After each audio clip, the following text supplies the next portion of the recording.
A suicide attack targets a checkpoint, followed later by a coordinated push by the rebels to take over areas in Hama.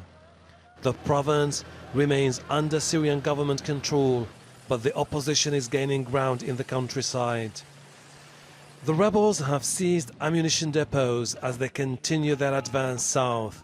Their aim is to reach a military airport, which is one of the biggest bases for government troops.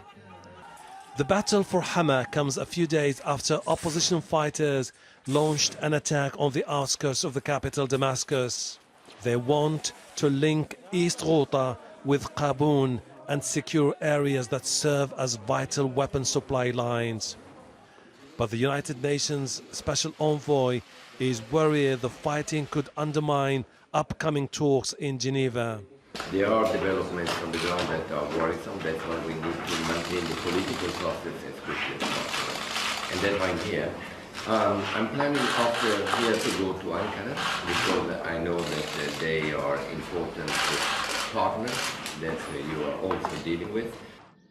The international community says diplomacy is the only way to end the Syrian conflict, but on the ground, the fighting shows no signs of letting up. The rebels say they have taken over new areas and that they hold ground despite a counter-offensive and airstrikes by Russian and Syrian fighter jets. This is the opposition's biggest attack on Damascus since 2012. Over the last few months, government troops backed by Russia have retaken more territory, including Aleppo.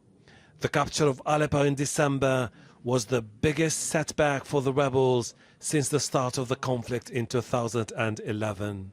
It's unclear at this particular moment whether the rebels want to build momentum for a push to gain more territory in Damascus, or if it's just a tactical move to put more pressure on President Bashar al-Assad and Russia ahead of the Geneva talks. Hashem Ahelbarra, Al Jazeera, Beirut.